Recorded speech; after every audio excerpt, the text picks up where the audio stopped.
Bom dia, irmãos.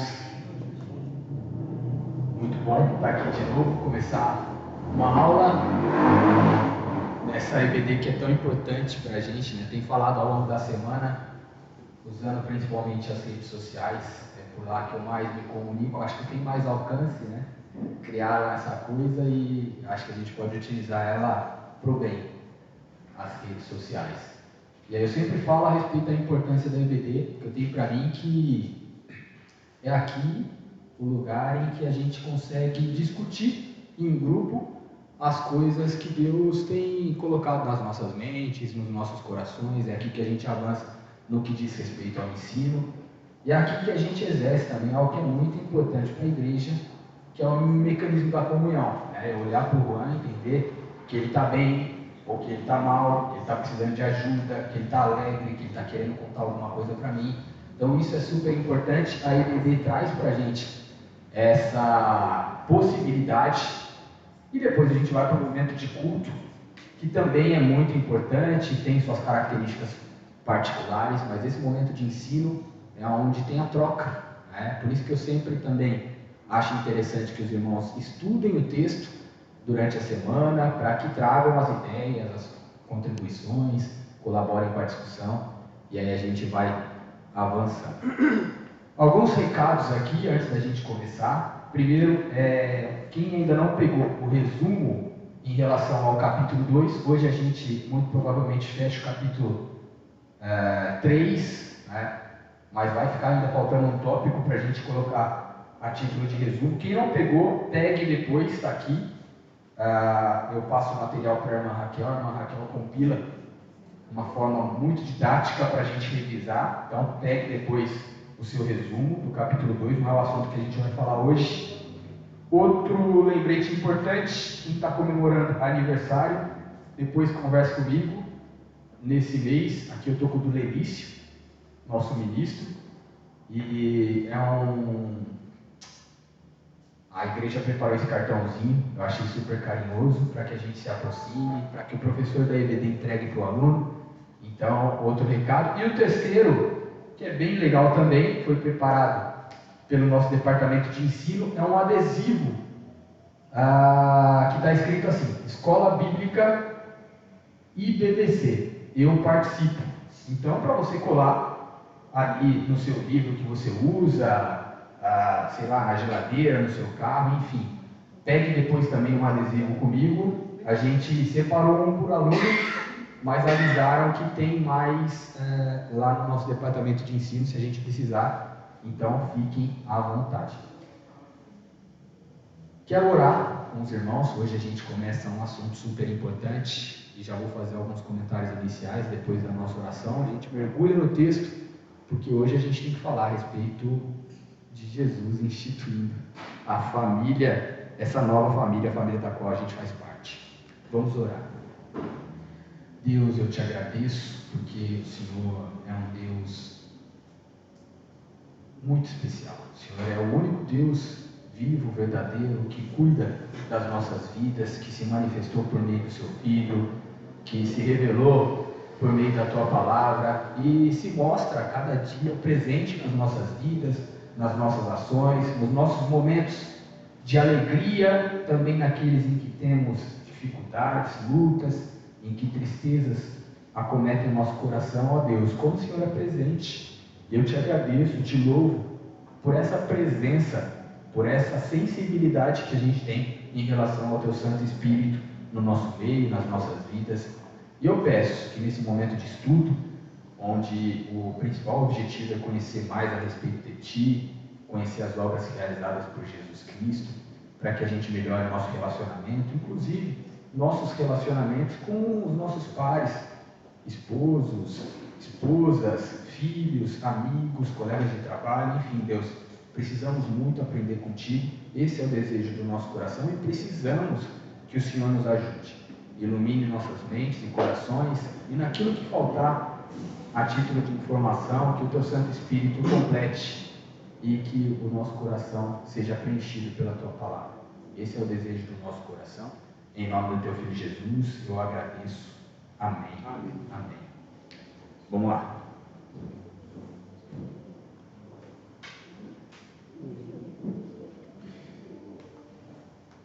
instituição de uma nova família. A gente tinha falado, né, a respeito desse tópico tão importante.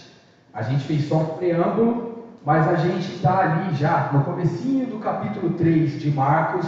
A gente percebe Jesus tendo que responder algumas demandas para as pessoas que estão pressionando, questionando ele, as multidões que estão seguindo Jesus. E aí comentei com os irmãos e a gente abriu 3 tópicos muito importantes que a gente vai comentar. O primeiro a gente já passou. O primeiro foi a instituição de uma nação, e por meio dessa nação a gente reconhece o povo de Deus. Tem muito daquele elo com o pacto que foi realizado com Abraão, e Jesus então institui essa nova nação, e dos primeiros atos que ele realiza é o chamamento daqueles 12. Os 12 que a gente considera como apóstolos. A gente falou a respeito da sucessão apostólica, a gente falou dos critérios utilizados por Jesus para instituir essa nova nação, como ele tinha comunhão o tempo todo com o Pai. Enfim, os irmãos vão se lembrar desse nosso papo. Eu não vou ficar muito aqui, porque a aula passada a gente já fez isso e não deu certo, né? Eu fiquei falando aqui do resumo da aula passada, a gente ficou só no resumo. Então, só para os irmãos se lembrarem, primeira resposta é a instituição de uma nova nação. Segunda resposta que a gente vai entrar hoje: Jesus institui uma nova família, e a gente vai ver como é que ele se comporta. No primeiro momento, quem lê a narrativa de Marcos pensa que Jesus está sendo áspero com a sua família, com a sua parentela de sangue. A gente vai entender que o propósito não é bem esse. Então a gente vai entender aí um pouquinho do que está passando na cabeça das pessoas, dos atores envolvidos, como é que eles se comportam. E a terceira resposta de Jesus, fechando esse tópico aqui, esse tópico que eu estou chamando de aula 3, a gente vai falar a respeito da fundação de um reino, o anúncio de um novo reino que está sendo instituído por Jesus. A gente começa falando a respeito da instituição de uma nova família. Depois que Jesus ele tem aquele episódio em que ele cura um homem que está com a mão ressequida, a gente entra nesse texto de Marcos 3, a partir do verso 21, já vou pedir para os irmãos abrirem o seu texto, mas a gente percebe que antes disso, e comentei com os irmãos também, não há preocupação do evangelista Marcos em descrever esse discurso de Jesus, mas ele acontece e a gente precisa trazer ele para a nossa conversa, para a nossa discussão aqui. Qual que é? É o discurso que Jesus faz do Sermão do Monte. Isso está no contexto. Esse é um texto super importante, Sermão do Monte, que se você quiser estudá-lo, você vai lá para Mateus capítulo 5, vai até Mateus capítulo 7. Né? Esse, na minha percepção, é dos trechos, isso é delicado da gente falar, né? Que a gente tem a Bíblia como sendo regra de conduta e prática, toda ela, né? O apóstolo Paulo, quando fala na segunda carta que ele escreve a Timóteo, capítulo 3, verso 16, ele diz categoricamente que toda a Escritura é divinamente inspirada por Deus. Então, entenda o que eu vou falar agora como sendo uma opinião pessoal do Rafa mesmo, né? Porque o apóstolo Paulo está falando que toda.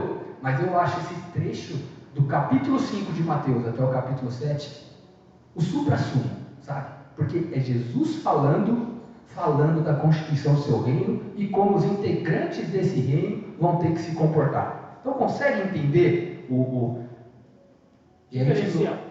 ele é diferenciado esse texto, mas aí a gente, por vezes, né, e às vezes a gente passa naquela leitura corrida da Bíblia, aquela leitura anual que a gente faz, e às vezes a gente não consegue entender muitas coisas que estão sendo comunicadas num texto de Levítico, cheio de regras lá para os sacerdotes, para o povo, oferecer sacrifício. Então, o comparativo que eu estou fazendo, para fins didáticos, e considerando a nossa compreensão limitada das coisas também, esse texto. Então, assim, Rafa, eu preciso ler um texto aqui que vai mostrar, revelar assim, de forma muito nítida, clara, a percepção que Jesus tem a respeito do seu próprio reino. Eu vou para esse. Né? Eu vou ter muito mais dificuldade de explicar para uma pessoa que está chegando para o Evangelho se eu levar lá para Levítico. Você consegue entender o que eu estou querendo dizer? Não é que o texto é menos importante. Só estou querendo ilustrar para os irmãos como essa passagem de Mateus, do Sermão do Monte, é super importante, inclusive no que diz respeito à ferramental para a gente ensinar outras pessoas. Ela é muito didática. Jesus falando, ele sobe um monte de gente ouvindo o que ele está falando. Ali no Sermão do Monte a gente percebe aquela plateia que é natural do público de Jesus, os seus discípulos, pecadores e publicanos e também fariseus estão acompanhando o discurso de Jesus ali no Sermão do Monte. Então tem todos os elementos para que a gente analise com muito cuidado esse texto. Marcos não se preocupa com isso, como a gente já disse, a gente já percebeu. Marcos está preocupado com as ações de Jesus e não com seus discursos. Então Mateus é um evangelista que se preocupa bastante com o discurso de Jesus. Texto que a gente vai ler no primeiro momento é Marcos 3, 20 e 21. Então, saindo do Sermão do Monte, a gente cai nessa história. Preciso que um irmão leia esses 2 versículos para a gente começar a nossa conversa. Marcos 3, verso 20 e 21, por favor. Quando ele voltou para a casa onde estava hospedado, o povo começou a se reunir outra vez. E logo veio tanta gente que não podiam achar tempo nem para comer. Quando os homens dele souberam do que estava acontecendo, vieram tentar levá-lo consigo para casa. Ele está fora de si, diziam eles. Isso, até aí. Olá, tudo bem? Tudo bem? Para quem eu estou vendo agora. Primeira coisa que a gente percebe de cara, né? Eu preciso comentar algumas coisas. A família de Jesus, ela é naturalmente de uma cidade que a gente conhece como a cidade de Nazaré. Jesus, ele monta aquilo que a gente está chamando aqui, de forma carinhosa, de o seu QG, o quartel-general de Jesus, ali na cidade de Cafarnaum. É ali onde ele começa a fazer uma série de coisas, né? E tem uma distância considerável, eu cheguei a ver esse número, mas depois eu confirmo com os irmãos. Entre Nazaré e Cafarnaum, a gente tem uma distância de aproximadamente 30 quilômetros. 30 quilômetros não é uma distância muito curta, né? A gente tem ali um exemplo que eu gosto de dar, naquela passagem em que Jesus ele já ressuscitou e ele aparece para aqueles discípulos que estão a caminho de Emaús. Emaús é uma cidade que dista de Jerusalém aproximadamente uns 12 quilômetros. O paralelo que a gente tem aqui é como se fosse andando até a cidade de Suzano, mais ou menos, um pouquinho depois. Então 30 a gente pode multiplicar isso por 3, para andar não é muito fácil, né? O Rogério que está em forma talvez vá tranquilo ali, vá bem, né? O Rogério me marcou no futebol, foi uma dificuldade para passar dele. E 30 quilômetros então não é algo fácil, mas a notícia chega para Jesus no seguinte sentido, para Jesus não, para as famílias, para as pessoas que fazem parte da família de Jesus, é que Jesus está arrebanhando um monte de gente atrás dele. Jesus está tão atarefado com as coisas que ele está fazendo, com as suas práticas, que ele não está tendo espaço físico para se locomover. Por diversas vezes, inclusive no Evangelho de Marcos, a gente percebe isso. A casa está muito lotada, o espaço está muito cheio, não tem como ele se mexer, não tem como o paralítico chegar perto dele. Vocês percebem isso? Olha que coisa interessante. Então, tem uma lotação física ali, o espaço está preenchido. Mas mais que isso, a agenda de Jesus está lotada. E o texto vai falar que Jesus ele está sem tempo, inclusive para fazer as suas refeições normais. E aí essas notícias começam a se espalhar e batem lá na casa dos pais, da família de Jesus, e chegam de algumas formas, ventiladas ali eventualmente por alguns mestres da linha do farisaísmo, e essas pessoas têm Jesus como louco. Olha que coisa interessante. Fora de si. Um texto muito parecido com esse, a gente vai ver, e a gente vai parar para olhar esse texto de forma mais detida aqui ao longo do nosso estudo, é quando Paulo ele tem uma conversa em que ele aparece lá perante o rei Agripa e Festo, diante do discurso de Paulo, e fala: para com isso, você está maluco? Então a gente percebe que os amigos de Jesus não tinham dúvida de que ele estava muito confuso, possivelmente louco, porque Jesus ele estava preocupado em fazer as coisas que o Pai dele tinha pedido para ele fazer. Então, a primeira coisa que a gente precisa se atentar quando a gente olha para esses 2 versículos iniciais capítulo 3, verso 20 e verso 21, por mais que você tenha plena convicção daquilo que você está fazendo, plena certeza, algumas das pessoas que são mais próximas de você, DNA mesmo, sangue, elas não vão compreender aquilo que você está fazendo. Isso é líquido e certo. Isso aconteceu com Jesus e isso aconteceu também com o apóstolo Paulo, não nessa história, nesse estágio da vida de Paulo que eu comentei com os irmãos, mas os irmãos vão se lembrar que depois que Paulo tem a conversão, ele volta para a Arábia, né? Ele está indo no caminho de Damasco, ele volta para a Arábia e algumas coisas começam a ficar batendo na cabeça de Paulo. E tem alguns comentaristas, isso a gente nunca vai saber o que é, mas tem aquela passagem que é clássica em que Paulo ele demonstra que ele tem um espinho na sua carne, algo que o machuca muito. Tem algumas pessoas que apontam para uma enfermidade física, mas há alguns comentaristas importantes que dizem que é o fato do apóstolo Paulo voltar para sua casa, comunicar as coisas que estão acontecendo com ele e as pessoas terem essa reação.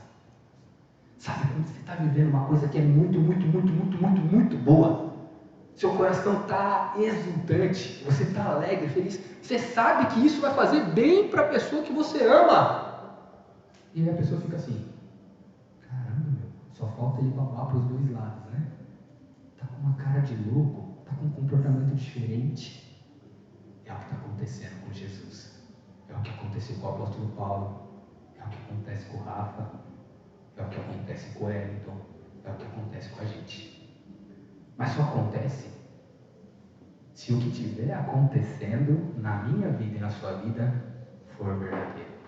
Com Paulo foi verdadeiro, com Jesus foi verdadeiro, com os outros discípulos também. Então, essa é uma coisa que a gente traz de dentro desse texto que vai acontecer, de que é uma marca de que a gente já está dentro de uma nova família. Vamos avançar. Então, os amigos de Jesus, eles estavam ali, olha, está confuso, né? Em seguida, sua mãe e seus irmãos saem de Nazaré, viajam até Cafarnaum, implorar que Jesus voltasse com eles e descansasse. A gente tem, dificilmente, a gente vai ter uma situação em que uma mãe, em que uns irmãos desejam claramente o mal do seu filho, do seu irmão. Então há uma preocupação natural, e a gente precisa entender isso no texto. A gente só vai observar que há um descasamento no que diz respeito a propósitos. Mas há a preocupação natural da família de Jesus com o fato dele estar até com dificuldade para se alimentar, com o fato de estarem falando mal dele a respeito das tradições que eles bebiam muito, da tradição judaica. Olha, ele está fazendo coisas estranhas, ele está se comportando de forma ativamente no sábado. Poxa, calma aí. Eventualmente, aquela ideia que já tinha nascido no coração dos principais mestres de planejar um intento contra Jesus, já estava começando a chegar para sua família. Você ficaria preocupado com o filho? Naturalmente. Então a postura da família de Jesus, opa, vamos frear esse movimento. Olha como várias coisas acontecem na linha, na trajetória de vida de Jesus, para que ele não chegue até o Calvário. Olha quantas coisas acontecem até Jesus subir lá naquela cruz e se entregar definitivamente por essas pessoas que estão aqui. A gente já falou a respeito de fariseus que estão tentando impedir que ele chegue até a cruz. A gente já falou a respeito de Pedro, que foi tomado por um espírito diferente e tentou fazer com que Jesus desistisse do seu propósito definitivo. E agora a própria família. Olha que coisa interessante. A própria família está tentando, por mais que não saibam, bloquear a passagem de Jesus nessa narrativa que é tão importante, que é a narrativa da redenção. Então, eles vão até Cafarnaum, eles fazem esse movimento, que a gente já comentou aí, por volta de 30 quilômetros, a gente não sabe como é que foi essa viagem, mas o propósito deles é frear o movimento de Jesus. Calma aí, isso está ficando perigoso para você. Calma aí. das linhas principais da nossa tradição, você já foi escanteado. Calma aí.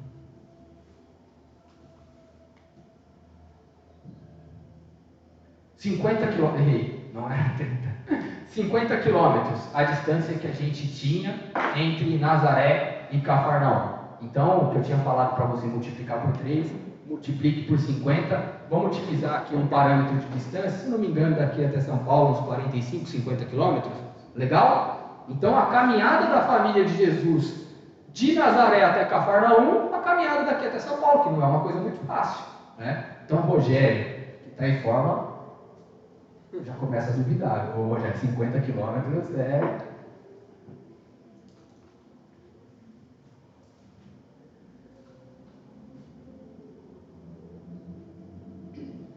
Essa é a única ocasião em que Maria aparece no texto de Marcos. E nesse episódio ela não é muito bem sucedida. A gente vai continuar a partir do texto que está no verso 31 até o 35. E aí a gente vai encontrar a resposta de Jesus para essa tentativa da família dele de bloquear a sua missão. Irmãos, o tempo todo em que eu estiver falando aqui, a percepção que a gente tem que ter é justamente essa. É uma resposta de Jesus a várias pressões que ele está sofrendo, e o paralelo que a gente faz é em relação às pressões sociais que a gente sofre no dia de hoje. E Jesus está falando, a família que eu estou constituindo agora, ela é diferente, e ela tem algumas características. E a gente vai perceber que Jesus foi até respeitoso com a sua família nesse sentido. Então, alguém que puder ler o texto Marcos capítulo 3, verso 31 até o 35, e a gente continua. Nisto chegaram sua mãe e seus irmãos, e tendo ficado do lado de fora, mandaram chamá-lo. Muita gente estava sentada ao redor dele e lhe disseram: olha, tua mãe e teus irmãos e irmãs estão lá fora à tua procura. Então ele lhes respondeu e disse, dizendo: quem é minha mãe e meus irmãos? E correndo olhar pelos que estavam assentados ao redor, disse: eis minha mãe e meus irmãos. Portanto, qualquer que fizer a vontade de Deus, esse é meu irmão, irmã. Isso. Rafael, e a resposta de Jesus aqui em relação à família dele é mais uma prova para aquelas pessoas dizer que ele estava fora de si, né?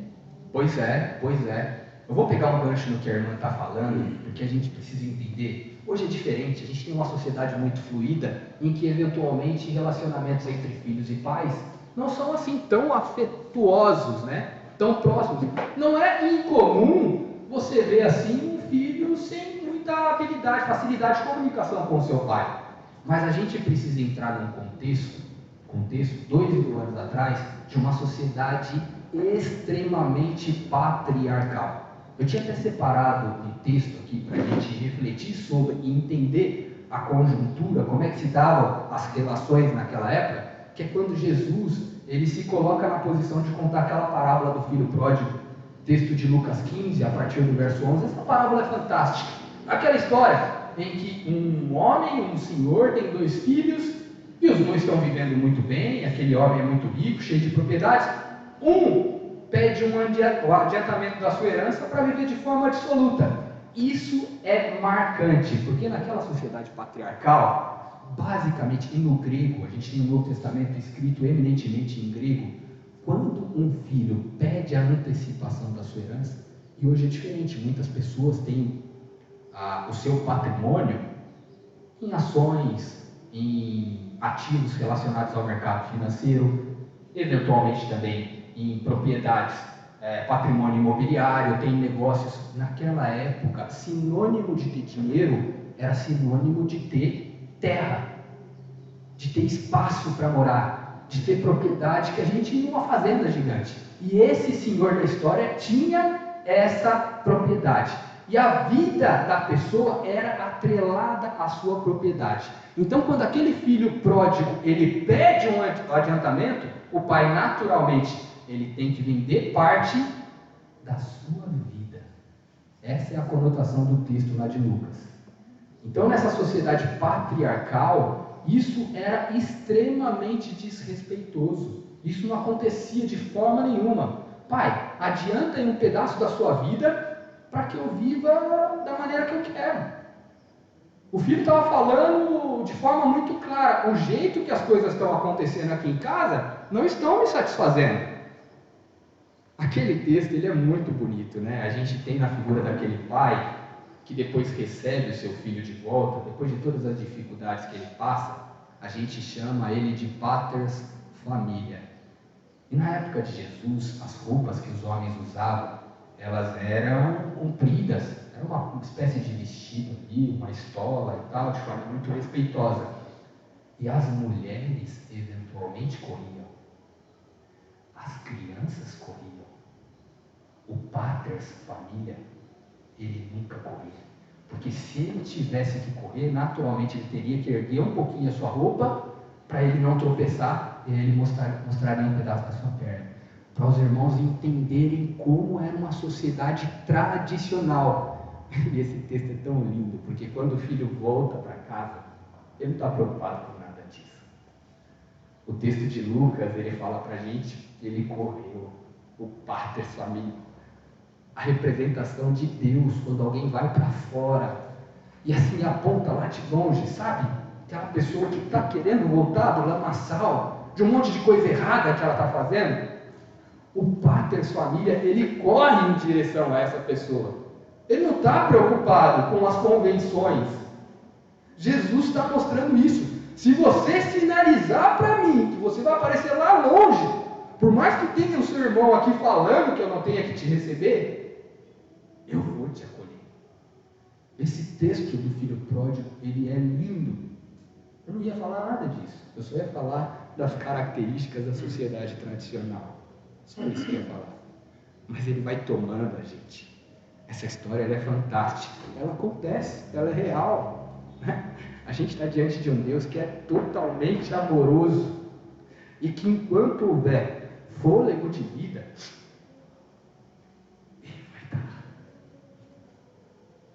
ele está nessa postura de pai.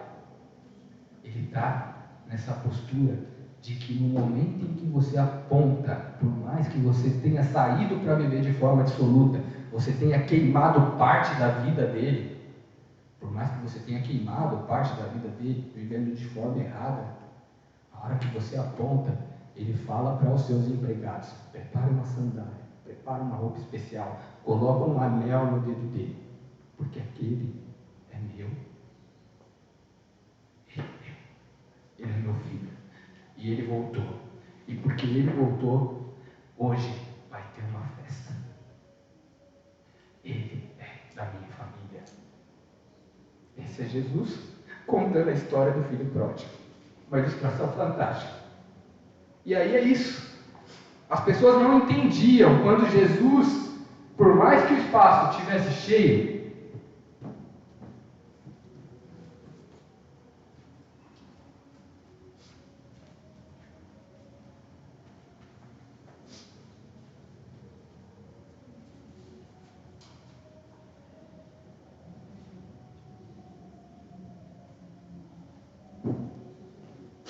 por mais que o espaço estivesse cheio, o ambiente estivesse lotado, as pessoas têm dificuldade de entender Jesus falando, né?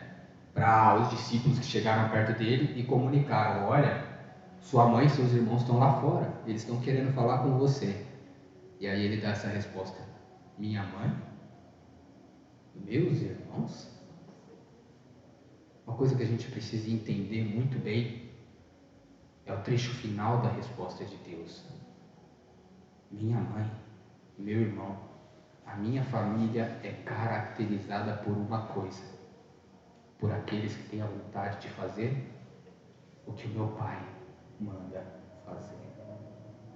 Nesse momento, Jesus Cristo está instituindo uma nova família e ele vai ter muita conversa ainda com a sua família de sangue. A gente percebe as pessoas que no momento da crucificação estão ali esperando para ver o que acontece. Dentre eles os familiares de Jesus. Mas isso a gente precisa ficar com esse flag da resposta de Jesus. Então vamos continuar aqui. A história mostra que muitos servos de Deus não são compreendidos por seus contemporâneos e familiares. Eu trouxe alguns exemplos aqui para a gente pensar. O Moody, ele não é nosso contemporâneo, mas ele é relativamente recente. E a época em que ele viveu, ele não era muito compreendido. Hoje, se você quiser pegar uma boa pregação na internet, procure por pregações do Moody. Fantástico. Inclusive, ele tem um comentário bíblico que é muito bom também, sintético, é sucinto, ajuda a gente a compreender os trechos da palavra de Deus.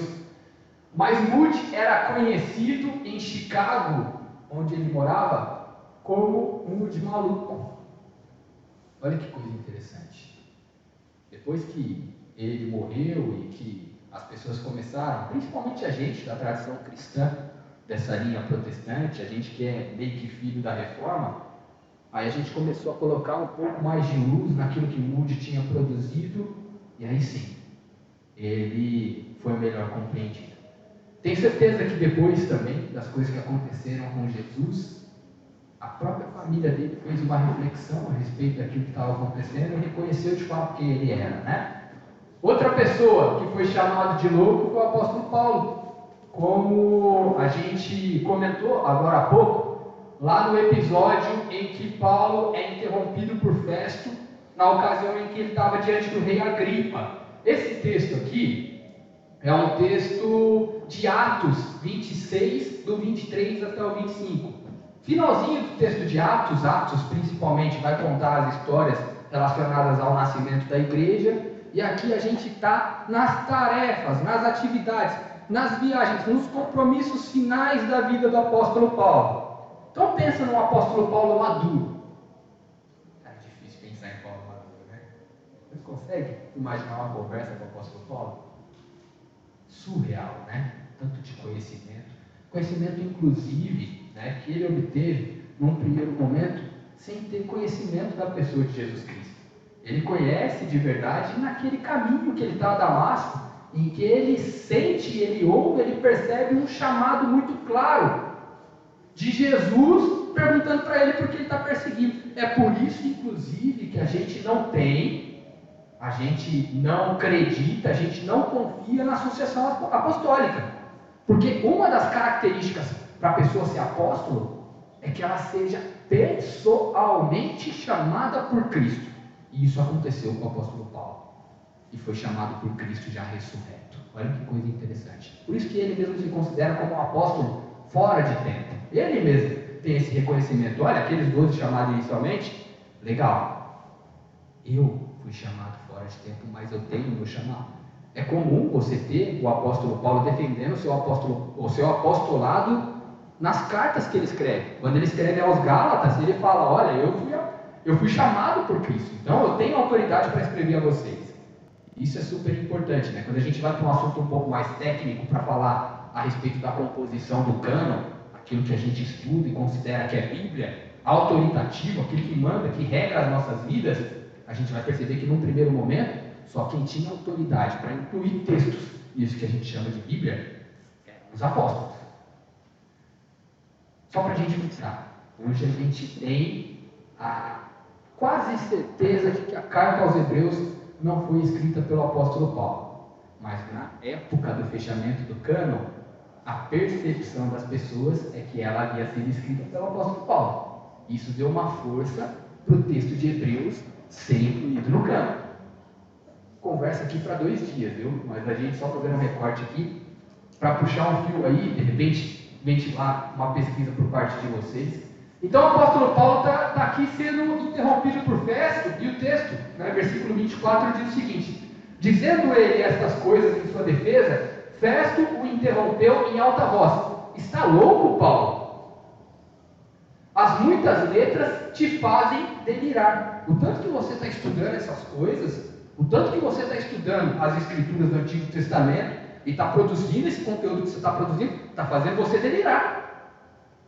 Paulo, porém, respondeu: Não estou louco, ó excelentíssimo. Festo tinha uma posição muito importante dentro do Império Romano. Pelo contrário, digo palavras de verdade e de bom senso. Então a resposta de Paulo foi mansa, mas firme, certo daquilo que ele estava falando. Essa expressão aqui, ó, estás louco, Paulo, eu não vou me arriscar, eu tenho a menor condição de falar, pronunciar no grego, mas ela tem uma tradução no grego que é muito parecida com aquela tradução que foi utilizada no verso 21 e 22 do Evangelho de Marcos, quando a família de Jesus fala que ele está fora de si. Então são palavras muito parecidas, e quando a gente vai buscar outras palavras, sinônimos dentro da língua grega, a gente chega em algo que é parecido com fanático. Então, quando você vai no original grego, o que Festo está dizendo para Paulo aqui, cara, você está fanático. A família de Jesus olha e fala, cara, descansa um pouco, você está delirando, você está fanático.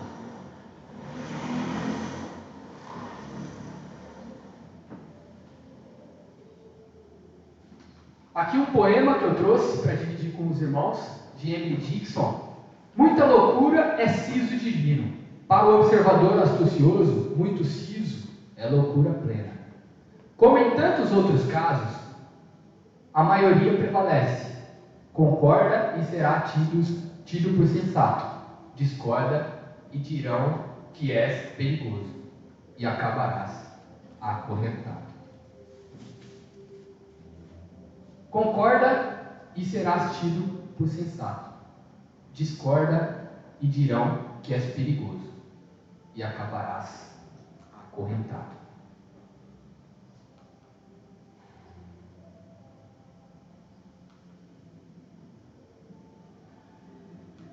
Agora a gente vai ver um pouquinho da reação de Jesus em relação ao discurso da sua família, né? Essa preocupação legítima, a gente percebe o tempo todo que há uma preocupação legítima por parte da família, mas sem o conhecimento do propósito divino e definitivo que havia no coração de Jesus, de continuar, principalmente com a pregação do Evangelho.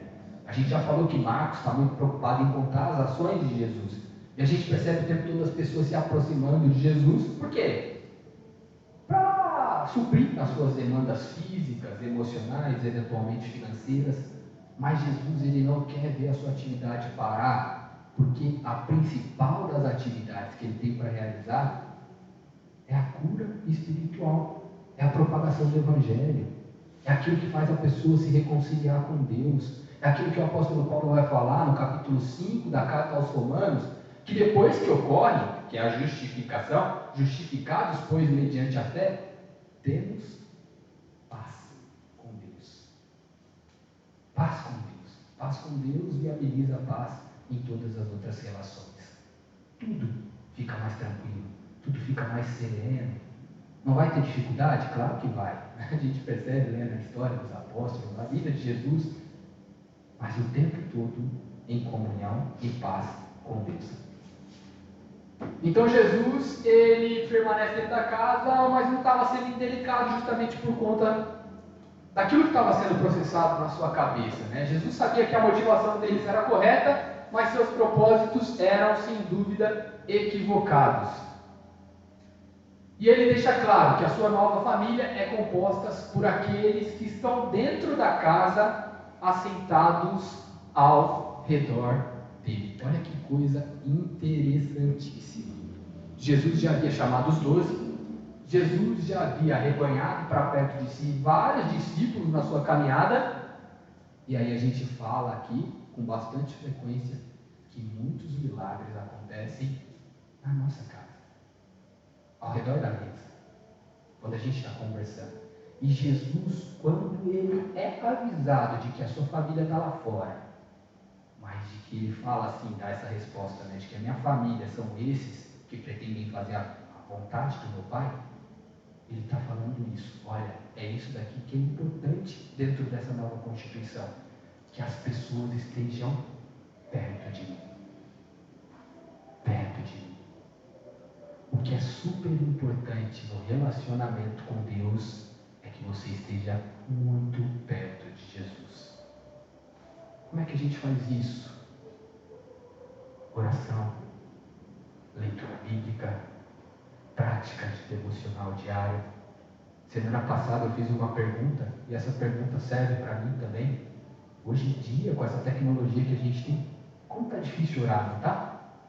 Você se lembra a última vez que você orou por tudo aquilo que você tem, pela graça que Deus tem concedido, pelo dom da vida, pela família física que a gente tem, que muitos aqui têm uma família que é, poxa vida, muito mais do que a gente merece, é ou não é? E como é que a gente se relaciona com Deus? Como é que a gente se comunica com Ele? A gente não ora, a gente não agradece. É isso que Jesus está falando. Não importa ficar lá fora, na barulheira. O que importa para fazer parte da minha família é que você esteja perto de mim. Jesus falando para você, que você esteja perto de mim. É isso que importa.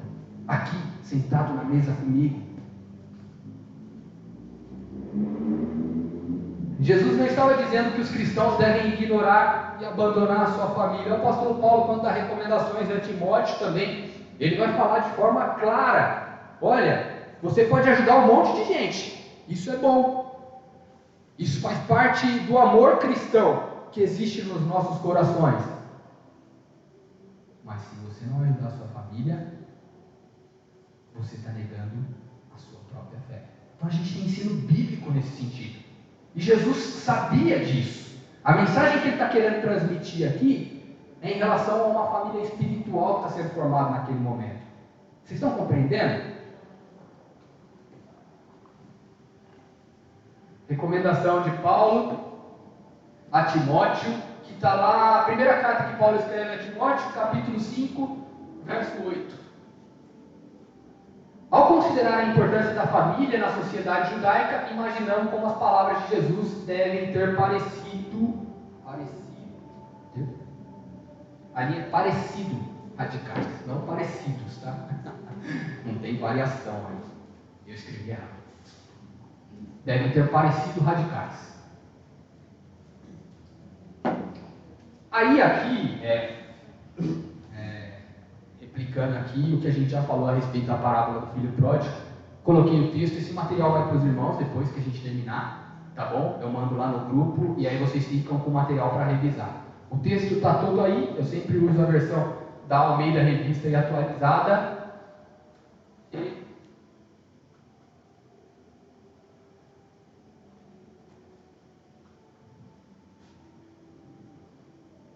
Agora, o que é importante para a gente fechar o nosso papo aqui hoje, né? Como é que é possível a gente fazer parte dessa família? A gente já entendeu que uma consequência natural, e Jesus deixa isso muito claro, ele fala quem é.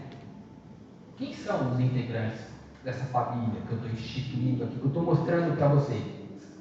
São aqueles que fazem naturalmente a vontade do meu Pai, porque eu faço a vontade do meu Pai. É isso que Jesus está falando. Beleza. Agora, o que precisa acontecer para que você faça? Isso é natural? O apóstolo Paulo vai falar o tempo todo que as coisas que a gente quer fazer, simplesmente a gente não faz. Isso é duro. Isso faz parte da nossa natureza depois da queda. Depois que houve aquele probleminha com Adão, que ele resolveu desobedecer, dentro do nosso material genético, como se a gente carregasse o pecado. A gente naturalmente é inclinado para fazer as coisas erradas. A pessoa esbarra no nosso carro. Por mais que a gente tenha a possibilidade ali de fazer um ajuste, tal, às vezes nem machucou o carro, mas você fica piriri, você quer revidar. A pessoa dá uma entrada no futebol, você vai lá e quer dar uma cotovelada. O seu filho não está se comportando da maneira que você acha que ele tem que se comportar, você vai lá e trata ele com um coração muito duro. Isso acontece comigo, meus irmãos. Às vezes, e por vezes, por muitas vezes, a gente tem impregnado dentro da gente essa dureza no nosso coração. Isso é natural. Então, a gente tem essa natureza pecaminosa e o apóstolo Paulo ele também é duro, né? Por isso que a carta aos Romanos ela é muito didática. Quando ele escreve, Aos Romanos ele vai falar que todos pecaram e destituídos estão desse relacionamento pessoal reto, fluido com Deus, dessa paz. Porque todos pecaram e, consequentemente, não vão ter a paz. Naturalmente, o ser humano vive atribulado, essas coisas que acontecem aí. A gente está 2 semanas tendo que lidar com pessoas que estão querendo invadir escolas para matar crianças. É verdade ou não é? São pessoas que não têm paz com Deus. São pessoas que no seu estado original estavam em situações muito parecidas com a nossa. Não dá para a gente olhar para essas pessoas e ficar apontando um fuzil para a cabeça delas. Porque éramos assim antes da justificação também. E é isso que precisa acontecer com eles, para que eles tenham paz com Deus. É a pergunta que a gente está fazendo aqui. Como é possível fazer parte da família de Deus?